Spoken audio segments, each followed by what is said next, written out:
Chapter 8. The 5 a.m. Method, the morning routine of world builders. It is well to be up before daybreak, for such habits contribute to health, wealth, and wisdom. Aristotle. Welcome to the 5 a.m. club, the billionaire bellowed as he bounded down the steps from his seaside home. Bonza. That's Krill for good morning. You're right on time. I love it. Punctuality is the trait of royalty. At least it is. In my playbook. Stone Riley's my name, he declared as he graciously extended a hand to greet his two guests. The tattered old clothes had been replaced with a black pair of trimly cut running shorts and a pristine white t-shirt with the line "No idea works until you do" the work emblazoned on it. He was barefoot and cleanly shaven, seemed extremely fit and sported a wonderful suntan, all of which made him look many years younger than he had appeared at the seminar. On his head he wore a black baseball cap, turned backward. His green eyes were still uncommonly clear, and his smile was astonishingly radiant. Yes, there was something exceedingly special about this man, as the entrepreneur had sensed. A white dove hovered over the tycoon, floating in the air for about 10 seconds as if suspended by magic. Then it flew off. Can you imagine this? It was a miraculous thing to see. Let me give you two a hug, if you don't mind, the billionaire enthused, wrapping his long arms around the entrepreneur and the artist at the same time, without waiting for a reply. God, you have courage. Yes, you do, he mused. You trusted a disheveled old man, a total stranger. I know I looked like a vagrant the other day. Hey, it's not that I don't care about how I look. I just don't care that much about how I look, he said as he laughed at his own lack of self-consciousness. I just like to keep things real, nice and simple, completely authentic. Makes me think of that old insight, having lots of money doesn't make you different. It just makes you more of who you were before you made the cash. The billionaire peered out into the ocean and allowed the early rays of a fresh dawn to wash over him. He closed his eyes and inhaled deeply. The contours of his chiseled abdominal muscles were noticeable through his T-shirt. Next, he pulled a flower from the back pocket of his black shorts. Neither the entrepreneur nor the artist had ever seen a flower like this one, and it wasn't at all damaged from being in the billionaire's pocket. Strange. Flowers are very important to anyone serious about creating magic in their work and private lives, spoke the mogul as he sniffed the petals. Anywho, I wanted to mention that my father was a farmer. I grew up on a farm before we moved to Southern California. We thought simple, spoke simple, ate simple, and lived simple. You can take the boy out of the country, you know, but you can't take the country out of the boy, he added, expressing an enthusiasm that was contagious while his sights were riveted on the magnificent sea. The entrepreneur and the artist thanked the billionaire profusely. They explained that their adventure so far had been phenomenal and mentioned sincerely that the island and his exclusive beach were more beautiful than anything they had previously seen. Utopia, isn't it? Said the billionaire as he put on his sunglasses. I am blessed, that's for sure. I'm so glad you cats are here. So, was it your father who got you into the habit of getting up with the sun? Asked the artist as they strolled along the water's edge. A tiny crab raised by while three butterflies ascended above. Stunningly, the billionaire started twirling around like a whirling dervish. While he spun, he began to shout these words, "I would have it inscribed on the curtains of your chamber. If you do not rise early, you can make progress in nothing." What are you doing?" questioned the entrepreneur. It's an excellent quote from William Pitt, the Earl of Chatham. For some reason, I just felt the need to share it right now. Anywho, let me answer the question about my father, the billionaire said awkwardly. Yes and no. I watched him rise early every morning of my childhood. As with any good routine, he did it so many times that it became impossible for him not to do it. But like most kids, I resisted what my dad wanted me to do. I always had some form of rebel within me. I'm a bit of a pirate in a way. Rather than fight a small war with me every day, for whatever reason, he just let me do what I wanted to do. So, I'd sleep late. Cool father, spoke the entrepreneur, who was dressed in yoga gear this morning and carried her device with her to take careful notes. He was, affirmed the billionaire, warmly putting his arms around his students as they continued to walk slowly along the pristine beach.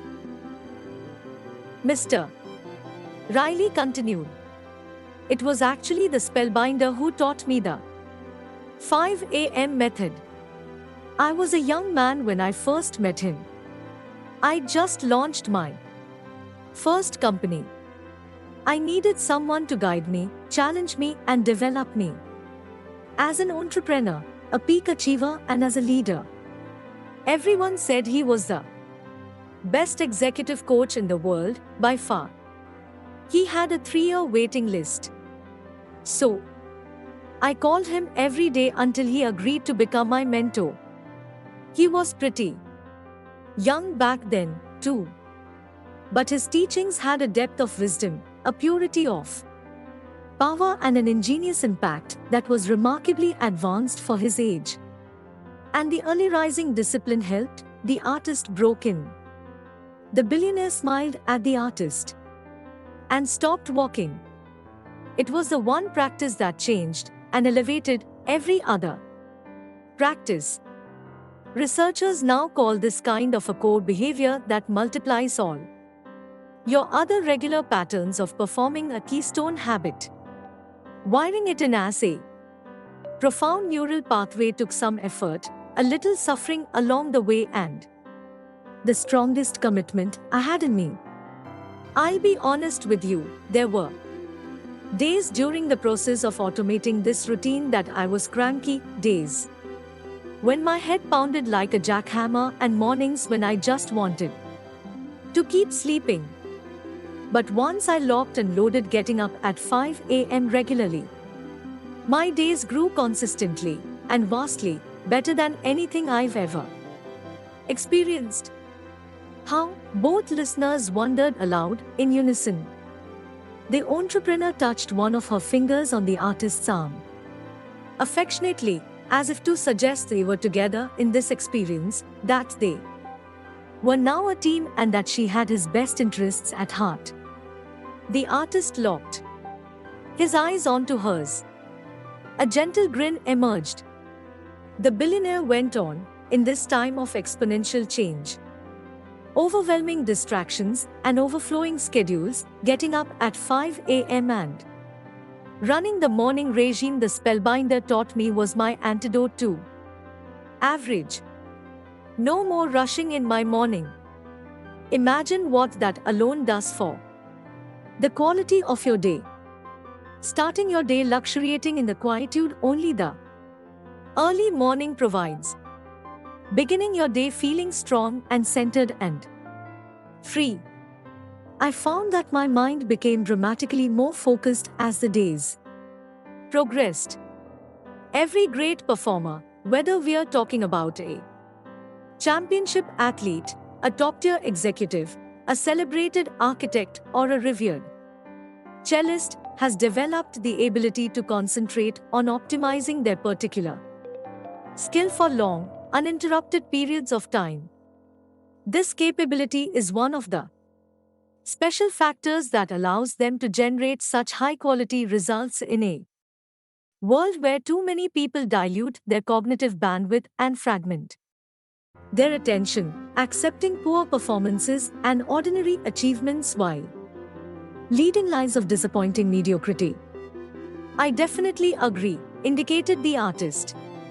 It's rare to see someone focus on their art for many, many hours in a row these days. The spellbinder was right. When at his session he called people addicted to their devices cyber zombies. I see them every day. It's like they're not real human beings anymore. More like robots, glued to their screens. Not present. And half alive to life. I hear you, said the billionaire. Protection from distraction is precisely how you need to work if you're serious about dominating your field and winning at your craft. Neuroscientists call this peak mental state where, speaking of, where our perception becomes heightened and our availability to original ideas rises and we access an all-new level of processing power. Flow. And rising at 5 a.m. promotes the flow state gorgeously. Oh, and by getting up at before daybreak, while almost everyone around you is asleep. My creativity also soared, my energy definitely doubled, my productivity surely tripled, mine. You're serious? The entrepreneur interrupted, unable to contain her fascination with the idea that a simple shift toward a bespoke morning routine could reorder a human life so completely. Absolutely. Honesty has been one of my core convictions for all my years in business. Nothing beats going to sleep early each night with an unspoiled conscience and a mess-free heart. That's part of my farm boy nature, I guess, observed the billionaire. Abruptly, the entrepreneur's phone signaled the arrival of an urgent incoming message. So sorry. I told my team not to call me here. I was clear with them. I can't imagine why they're bothering me now, she said as she looked down at the screen. In all caps, the following stark words appeared.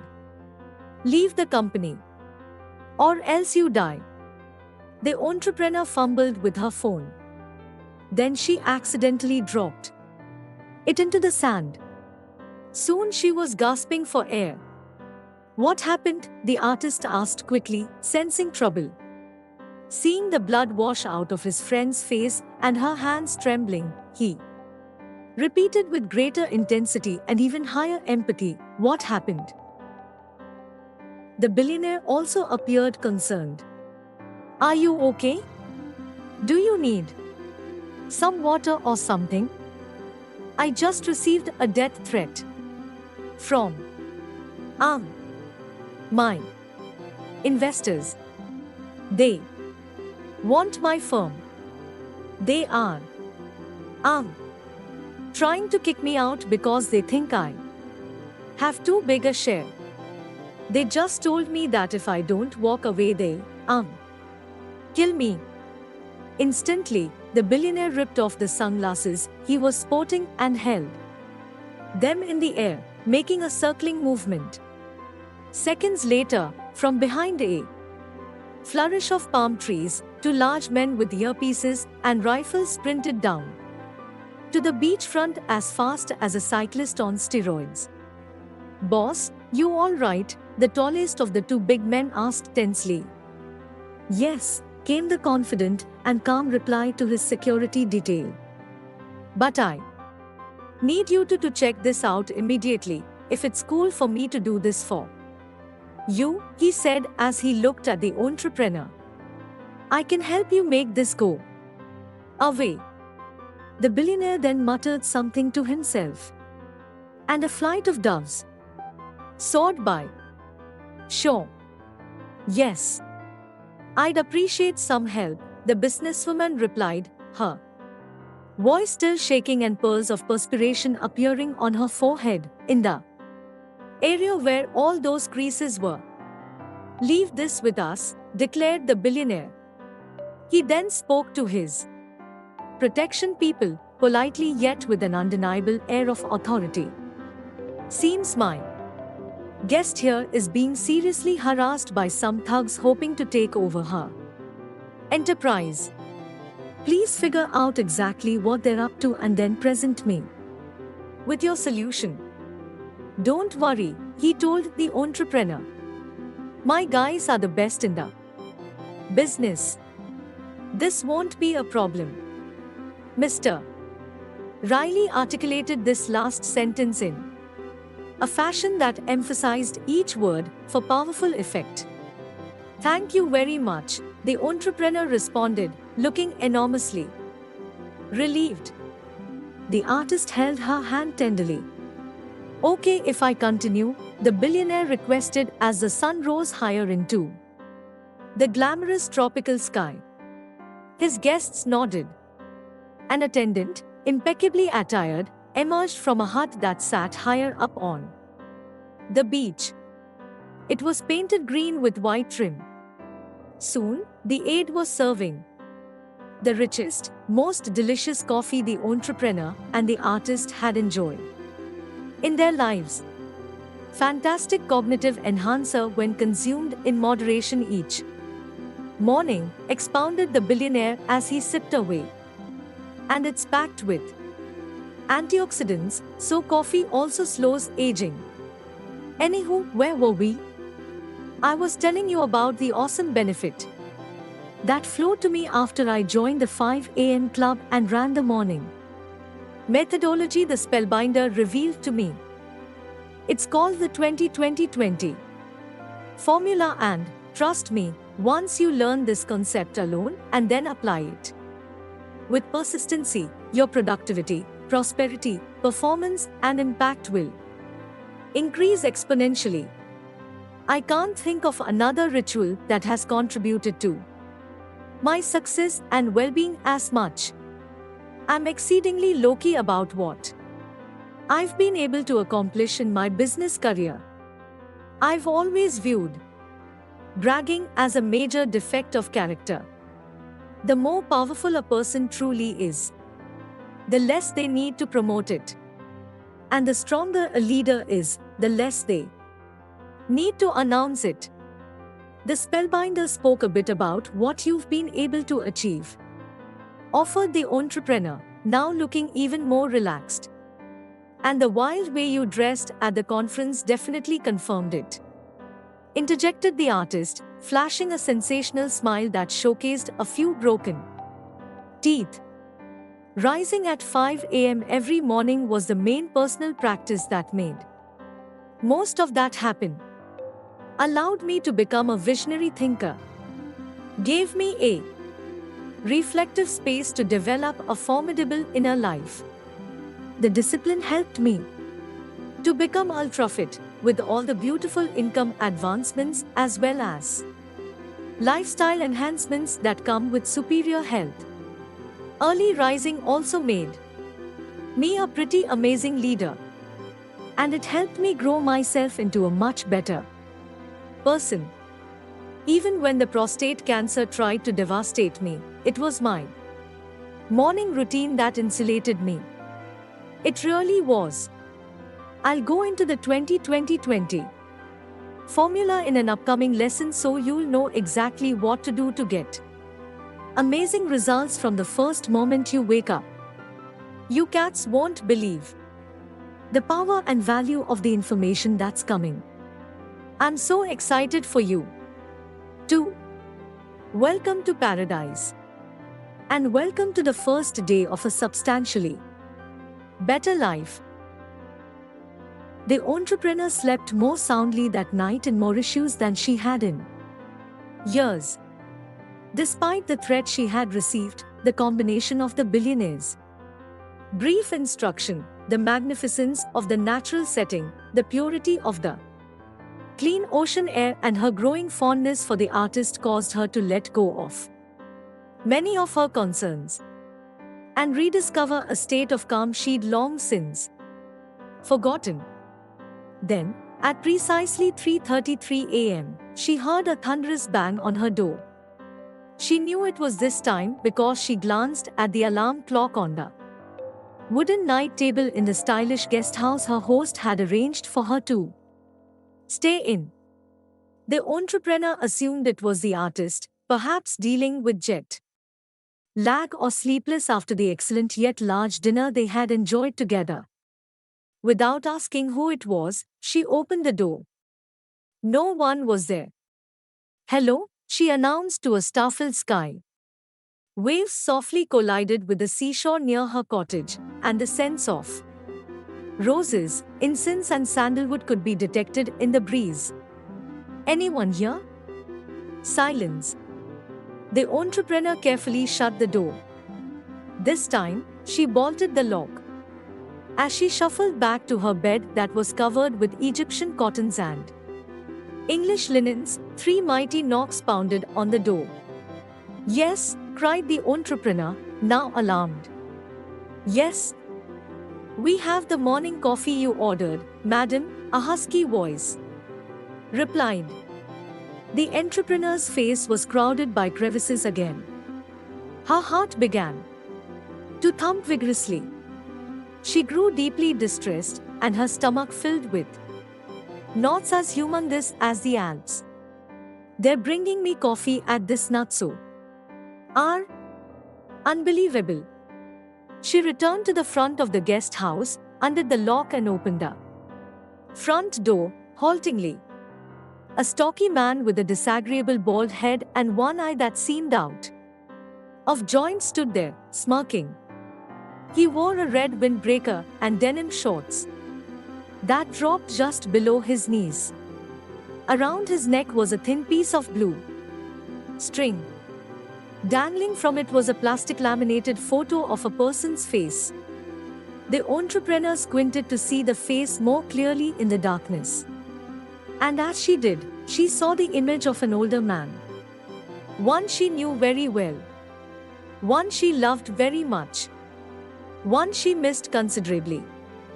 The picture in the plastic she was studying was of her dead father. "Who are you?" screamed the terrified entrepreneur. "How did you get this photo?" "I've been sent by your business partners. We know everything there is to know about you. Everything. We've tracked all your personal data. We've hacked all your files. We've investigated your entire history."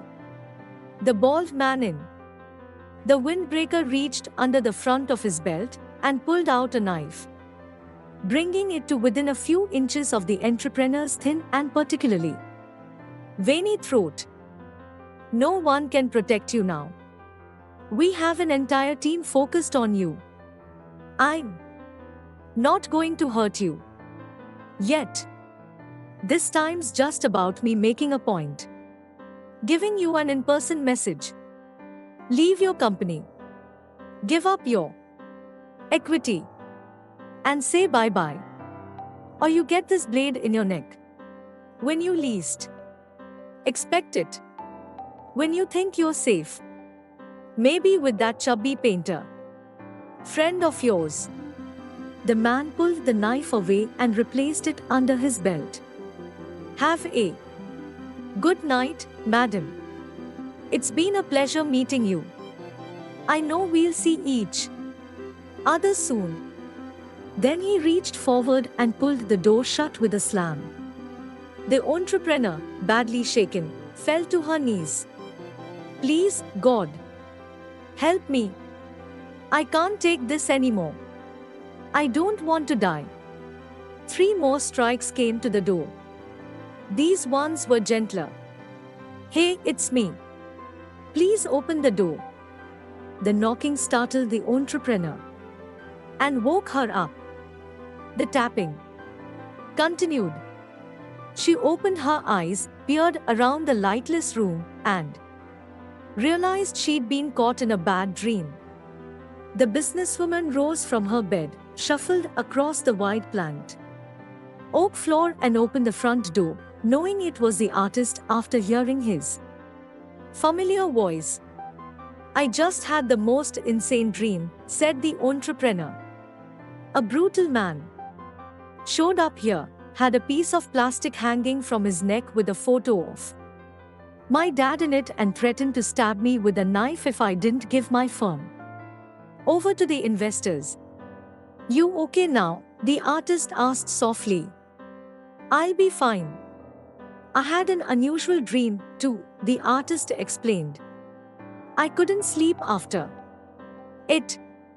It's got me thinking about so many things.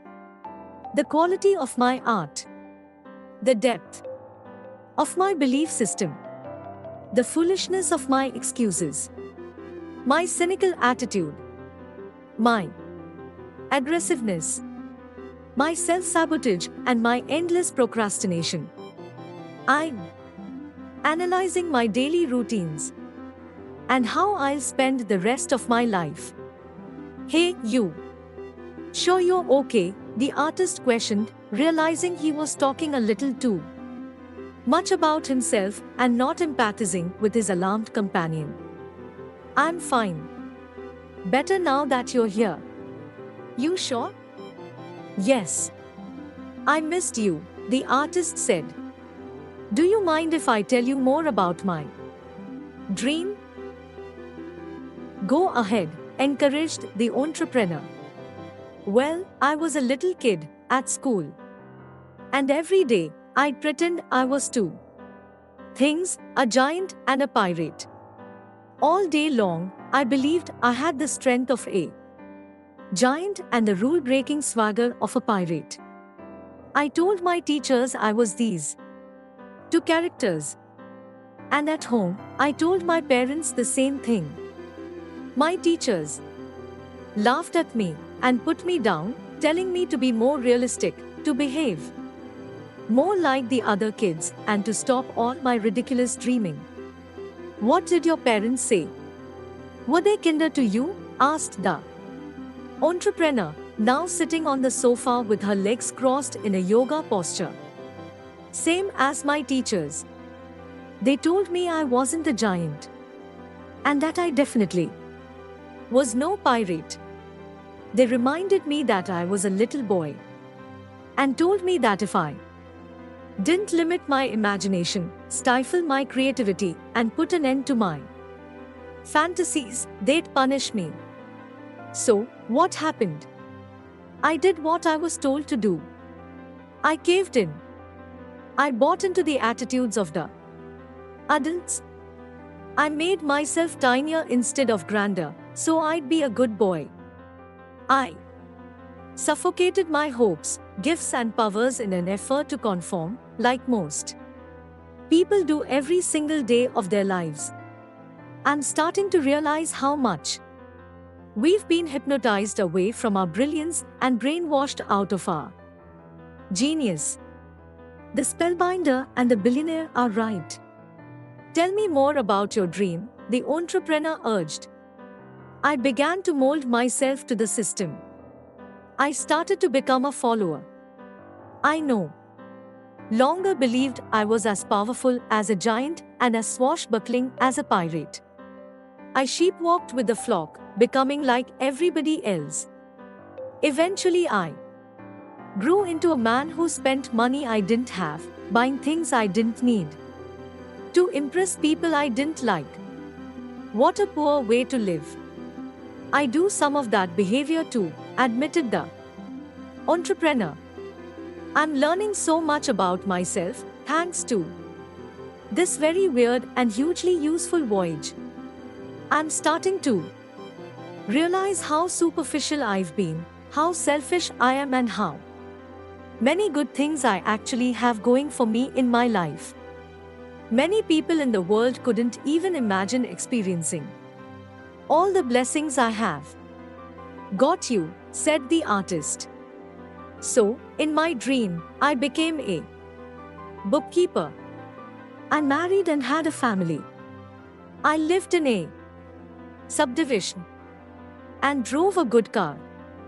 I had a fairly nice life.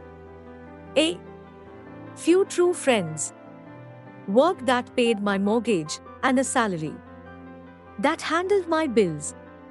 But each day looked the same: gray versus vivid, boring instead of enchanting. As I got older, the children left home to live lives of their own. My body aged, and my energy fell. And, unfortunately, my wife and my dream passed away. As I grew even older, my eyesight began to fail. My hearing began to fade, and my memory became extremely weak. This is making me feel sad, voiced the entrepreneur, sounding vulnerable. And when I got really old, I actually forgot where I lived, couldn't remember my name, and lost all sense of who I was in the community. But, get this, I began to remember who I truly was again: a giant and a pirate. Right? Exactly, replied the artist. The dream made me understand that I can't postpone doing amazing work anymore, that I can't put off improving my health, my happiness, my confidence, and even my love life. Really? Wondered the entrepreneur wistfully. Really? Responded the artist. He then reached forward and